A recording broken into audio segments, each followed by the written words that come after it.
The following program is brought to you by Jack Miller. It's Down to Business with Jack Miller. Forget what they teach you in school. This is real life, not Wall Street, but Main Street. A real show on what's really involved with starting and running a business with all the ups and downs. Our guests will answer your questions and provide you with valuable information.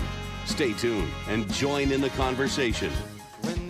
Hello, everyone. This is Jack Miller. Thank you for joining us. I am in studio with my main man, Todd Cohen, and we have a super show for you today. We're going to start out with Jimmy Lasalvia, who's going to join us in like 30 seconds. Jimmy is one of the most, if not the most prominent gay men in the country on the conservative movement. He founded Goproud. He just wrote a book called No Hope, Why I Left the GOP, and You Should Too. And I have to tell you, after reading this book, I have such admiration for Jimmy. He seems like, and I've spoken to him, he seems like a super, super great guy, super smart, super aggressive, and I feel like after reading the book, you relate to him, and he instantly becomes your friend.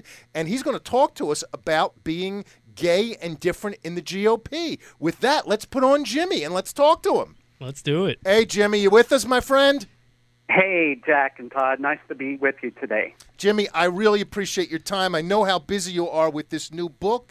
I said, I don't know if you heard the intro before, that you wrote this book called No Hope, Why I Left the GOP, and You Should Too, after years of being at the top levels of GOP politics. And you tell stories in the book about everybody, literally everyone. And some of them really were great and surprised me. One thing I'm telling everybody when I do these interviews is that your listeners may not agree with very much, that I think in politics, but that when they read the book, I think they'll be entertained by the stories. It's a fun read, and frankly, some of those stories I threw in the book just to make it entertaining and give folks a glimpse behind the scenes in politics. It's a great read, and you are an incredibly relatable guy. But first, maybe rather than me give your story, why don't you give our audience and listeners kind of your story, how you got to this moment in time, what drew you to the GOP and conservative politics, and tell us your story. But before you do that, is anyone who grew up in Kentucky or South Dakota a Democrat, just out of curiosity? Well, that's part of my story. I spent most of my life, I was born in Kentucky, grew up in an Air Force family. My dad flew long-range bombers during the Cold War. I was a child of the Reagan Revolution, and we ended up, when I was 15, we moved to western South Dakota. That's where they had B-1 bombers back when my dad was in the Air Force, and still do. And that Mountain West conservative libertarianism really resonated with me. And, when I got started in politics, I was told early on, pick a team and stick with it.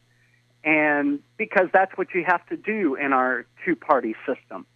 And I did that and chose the team that was most aligned with my right-of-center point of view. And I worked in politics. I worked for the governor of South Dakota, worked in the state legislature, and worked on campaigns there and in Kentucky.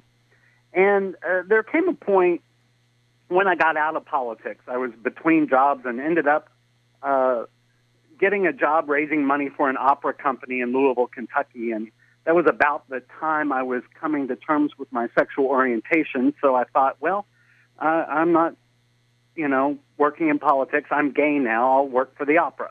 But anyway, then 2004 happened. And in 2004, folks will remember that the Bush reelection campaign worked to place anti-gay marriage amendments on the ballot in 11 states to turn out the votes of anti-gay evangelical voters. And President Bush advocated for the federal marriage amendment.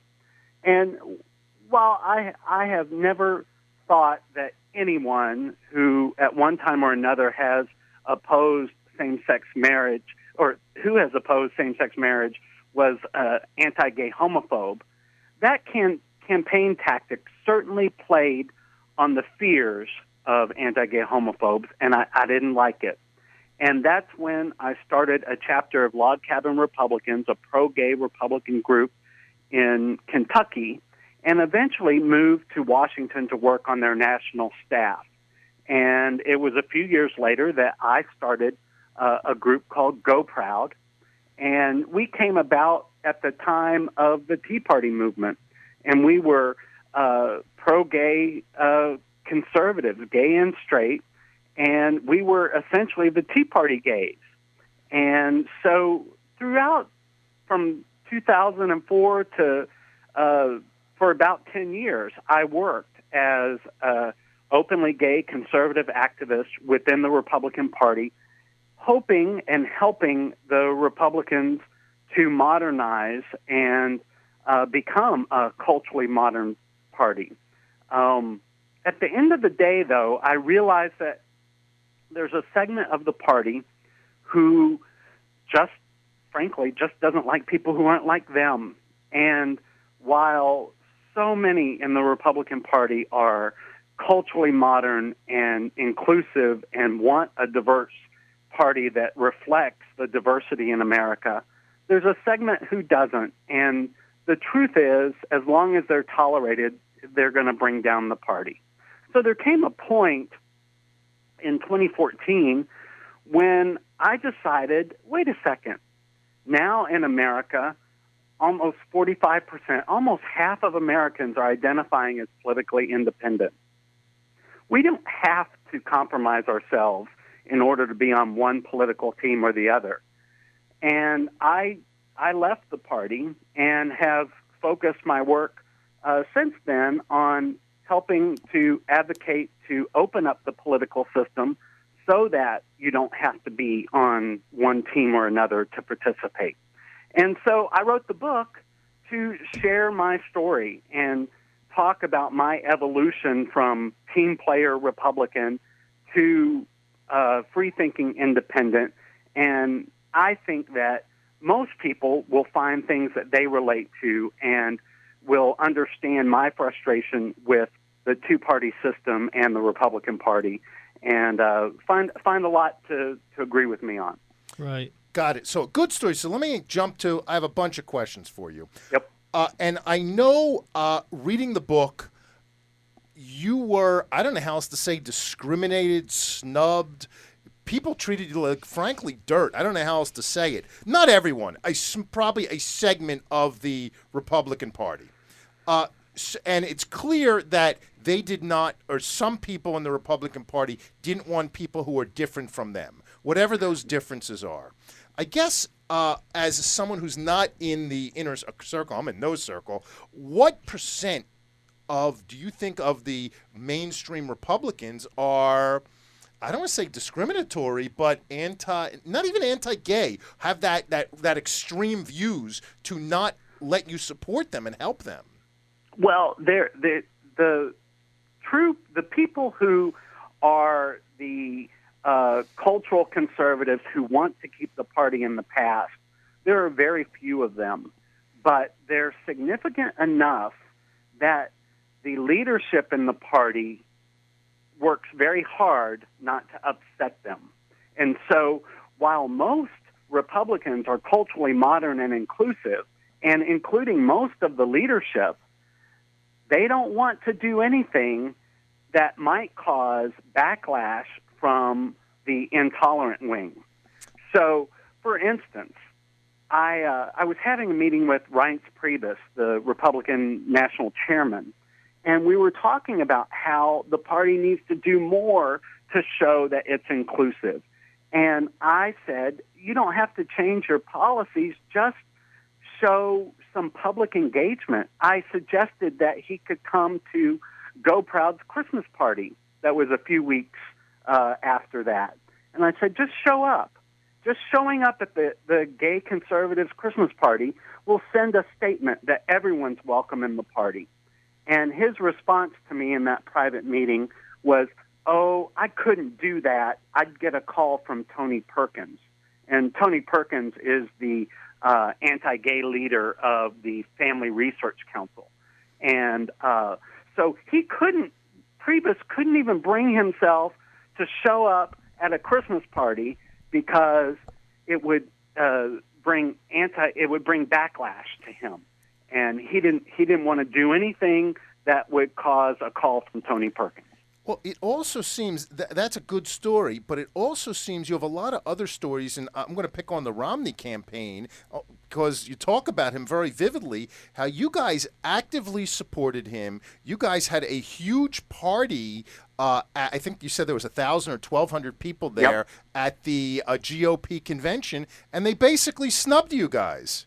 Well, weren't the Mormons just in the news about the whole gay marriage thing again outside of Romney? Where they came out against it again, the church? I don't think they snubbed him because he was the Mormon. I think they just snubbed him. I don't know why. Well, one of the things that the Romney campaign would never do is engage with us in a public way, and they didn't want, as their deputy campaign manager told me, we can't do anything with you because we don't want to look Etch-a-Sketch. Is what she said, and that was referring to when one of their senior strategists said, in the general election, it'll be like Etch-a-Sketch and we'll start over. But Romney was always suspect by the conservatives, even though he was very socially conservative. He went and pandered at Jerry Falwell's Liberty University. He took hardline positions on all the anti-gay things. He was for a constitutional amendment banning gay marriage and every other thing. And I was out there on television and all over the national media saying that everyone should support Mitt Romney, even gay people, because jobs and the economy is so important, and Obama is a failed president. And we were, like you said, we had a huge event at the Republican convention. I was, like I said, on television advocating for his election, and they couldn't even send a staffer to our event to say thank you for your support. They could not engage with gays because of the backlash they feared from the anti-gay intolerant wing of the party. And really what ended up happening was he looked like he was out of touch with real life in America today, which he is, because real life includes gay people, and it includes Hispanic people, it includes everybody. We're a very multicultural melting pot. And when you looked out at Romney's convention and saw that sea of old, straight white people sitting in the audience, and his campaign couldn't even say thank you to the gay people who were working to elect him, and or anyone else for that matter. It just really, to me, illustrated the problem in the Republican Party, and the fact that it just wasn't worth it to me to compromise myself any longer to try to save it. I think the work is better done outside of the two-party system, because at the end of the day, what we really want to do is make our country better. That's the bottom line. I'm sorry. What's your feeling about religion in general? Because it seems to me that really the separation of church and state that we aspire to in this country has really fractured, and really the Republican Party has sort of become a marriage of church and state, and I think that's where a lot of these problems come from. That's a big question, Todd. Jimmy, hold your answer to that, because we got to take a commercial break, and I don't want you to get halfway through it. When we get back from the commercial break in 3 minutes, we're going to talk about that. Then I want to talk about some good stuff like Ann Coulter, Babe Buchanan, Barney Frank, Michelle and Marcus Bachman, all kinds of funny stuff, all kinds of stuff. So stick with us, Jimmy. Stick with us, audience. We'll be back in 3 minutes. Cool. Don't turn that dial. We'll be right back. Turn it around. Do you need long-term real estate financing? Gelt Financial is located right here in Fort Lauderdale, Florida, and provides 30-year terms with no balloon payment whatsoever on non-owner occupied residential and commercial real estate. With a minimum loan amount of only $75,000 all the way up to $5 million, we provide common sense underwriting and a quick closings. We don't require tax returns whatsoever. Call right now at 561-221-0900. Again, that's 561-221-0900. Did you invest in a non-liquid real estate partnership? Do you want and need liquidity? There's finally an answer. Quick Liquidity is a direct buyer of real estate minority interest and tenants in common investments across the country. To find out if we would buy your non-liquid investment, call us at 561-221-0881 or visit us at quickliquidity.com. That's quickliquidity.com. If you're buying, selling, or investing in real estate, call attorney Dan Kaskow, 561-237-6822. Mr. Kaskow is board certified by the Florida Bar as an expert in real estate law. He's been practicing law for more than 20 years and is a partner in the law firm of Sachs Kaplan with offices in Boca Raton and Tallahassee. Dan Kaskow handles real estate, corporate, condominium, and homeowner association matters throughout Florida. From residential purchases and sales, bulk buying and selling of condominium units, to purchases and sales of commercial properties. Contact attorney Dan Kaskow at 561-237-6822 for your real estate, corporate, and community association legal needs. Attorney Dan Kaskow, 561-237-6822. Non-attorney spokesperson for attorney Dan Kaskow. You landed on 880 The Biz, South Florida's only business talk station. 880 The Biz, where money talks. Welcome back to It's Down to Business with Jack Miller. Call us at 305-541-2350. Follow us on Facebook at Jack Miller Down to Business or on Twitter at HJackMiller1. Hello, everyone. This is Jack Miller again with my main man, Todd Cohen, and we're super lucky to have Jimmy Lasalvia on the phone. So, Jimmy, Todd was asking you a question before. Yeah, I mean, look, the taboo thing that you're told never to ask about in an interview or on a date is religion and politics, and I want to ask both. So, basically, I was asking you what your opinion of religion is in general. Are you a religious guy? And second of all, you know, I was asking you about sort of the way that the marriage of religion and the Republican Party has sort of befallen us and whether that's really the root of what all the problems are with the sort of uninclusiveness that party has adopted. Right. Well, first of all, for me, I think there's something that we can learn from all of the world's great religions, and they all advocate that we treat each other with kindness. I happen to have been raised as a mainline Protestant and still hold those views. But one of the things I talk a lot about in the book is culture in politics and how too many people, particularly on the right, try to use, but it happens on the left too, but try to use the force of government to influence culture. And so the cultural conservatives who use religious beliefs they're not conservatives. They're actually big government theocrats who try to use the government to impose their beliefs on the culture. And frankly, if you really want to impact culture, you need to work outside of the purview of government. That's certainly what I believe. You know, one of my favorite sayings along those lines is a state legislator I remember saying, "I put my hand on the Bible and swore to uphold the Constitution, not the other way around." And everyone in politics needs to remember that. But it plays too big of a role in our political discourse these days. Jimmy, I want to throw out a couple names. Ann Coulter.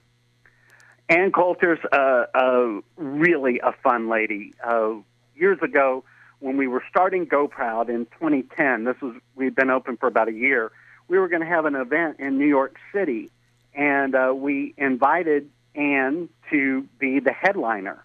Ann Coulter headlining the gay event. And she responded to our email invitation, "Of course I'll do it. I'm the Judy Garland of the right wing." I was shocked when I read that in your book. I think that's great, by the way, but I think she has a little bit of a bad rap in that area. Well, I think, look, Ann is a bomb thrower. She's a provocateur, and I certainly disagree with her on a lot of things. I'm really at odds with her on immigration right now. But she is not an anti-gay homophobe, I can tell you that. God bless Ann Coulter. I think that's great. I think that's great. Okay, Bae Buchanan. Bae Buchanan was a senior advisor to the Romney campaign. We all know her history working for her brother, Pat. But she was a senior advisor to the Romney campaign. And after they wouldn't send anybody to our event at the convention, I reached out to her and asked her to speak at a small reception in Washington as a representative from the Romney campaign. And she agreed. And she and her husband came, and we had a great time with Bae. She's really one of the smartest people in politics. And, well, she's not in politics anymore. She's a real estate agent in suburban Washington now. Really? I didn't know that. Jack and I are both in the real estate industry, I didn't know so that's maybe we'll what give Bae her a Buchanan's call. doing. That's kind of funny. Okay, Mary Matlin. Mary and her husband, James, welcomed Goproud into their home. They live in New Orleans, but they still have a house in Alexandria, Virginia, outside of Washington. And Mary had an event for us at her house in Washington and was a real champion for an open, inclusive Republican Party, still is, and very grateful for her and to her, and we had a great event there. So I'm throwing out, obviously, so far, names of people who are friends and supporters, because I didn't want I felt the first half maybe I was a little bit harsh on the Republican Party, and I didn't want that to come off that way. So now I want to throw out some kind of funny stories. Michelle and Marcus Bachmann. So there was a controversy when Michelle Bachmann was running for president about their family business. And the Bachmanns own counseling centers. And one of the things that they do at these centers is counsel gay people about how to become heterosexual. And it's widely panned practice as quackery, and it's condemned by the American Psychological Association, et cetera. So one day I was going to go on television to talk about this and Michelle Bachmann and Marcus Bachmann's counseling centers. And I was getting my hair cut, and I was explaining to the lady who was cutting my hair about what I was going on television to talk about. And I speculated, which has been widely speculated, that Marcus Bachmann, Michelle Bachmann's husband, might be a product of that counseling.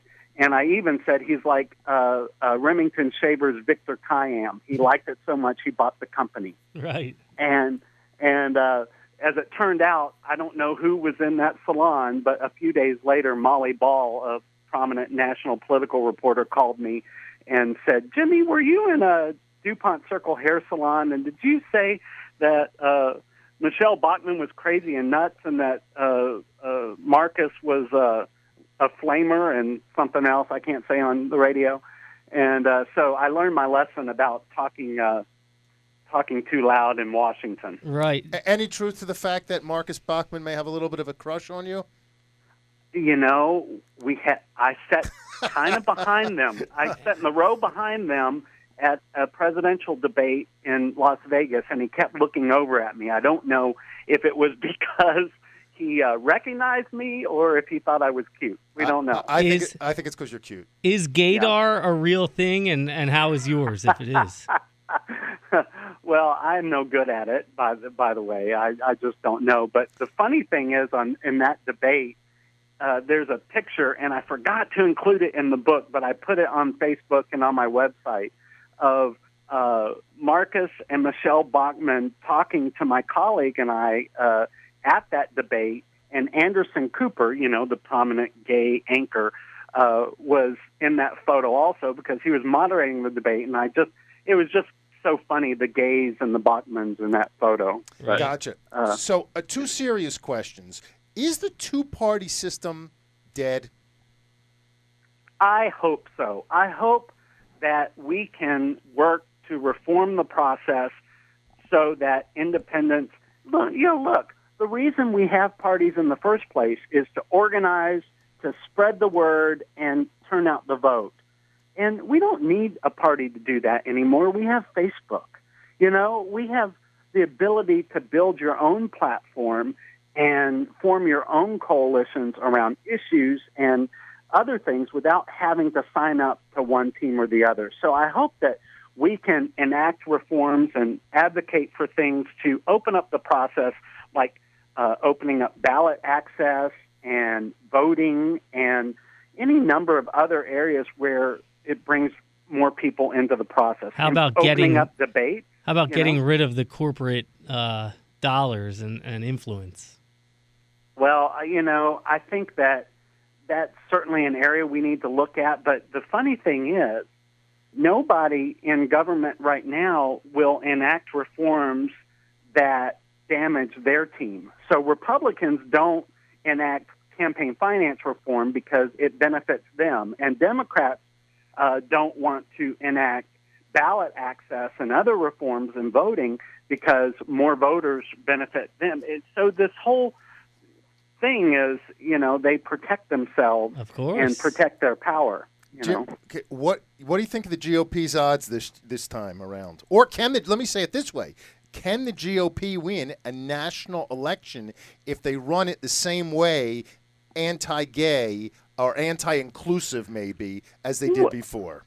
Well, right now we're against the Muslims and the Mexicans, don't forget.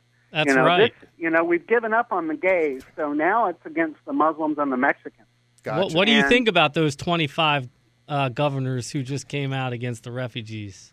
Look, I think that was a knee-jerk reaction. I don't think there's anyone who wants terrorists coming, but the bottom line is we can't change. We shouldn't want to change the definition of America. I agree. America is where everyone comes for freedom, and we can't shut the door on freedom. That's not ours to do. I mean, look, this is bigger than a bunch of politicians. This is about our core values of who we are. But I'll tell you, I would have stayed, I think, and I did stay in the Republican Party longer than I should have. I should have quit early in the last presidential campaign. There were a couple of things you can read in the book about why that really stuck in my gut.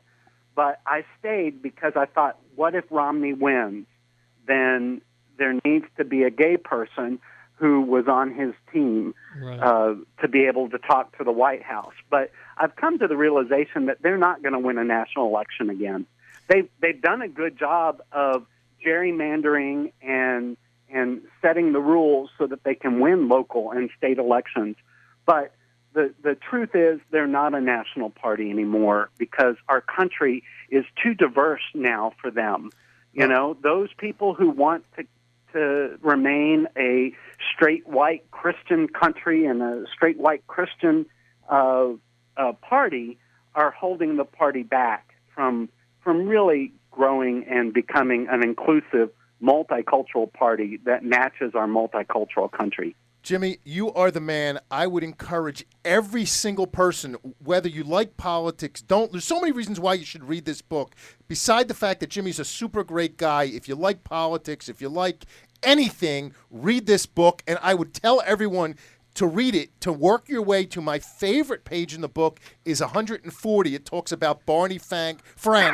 Two great moments. Unfortunately, we don't have time to go into them. Maybe I want to keep everyone on demand. Jimmy, I really appreciate you being on the show today. And I have to tell you, on a personal level, and I've told you this privately, getting to know you has really meant a lot for me. I think you're just a super guy. You're, I think, a hero, a cultural war hero. You have my respect, and I'm on your team any day of the week, my friend. You're just you're great. That makes two of us. I really appreciate that, and I appreciate you all having me on the show. And folks can just read my story in No Hope. No Hope. I left the GOP. Yep, and you should too. Go out and buy it on Amazon. Jimmy, you're the man. Thanks, Jimmy. Jimmy, thank you very much, my friend. Thank you all. Take care. Have a Thank good day. you. Bye.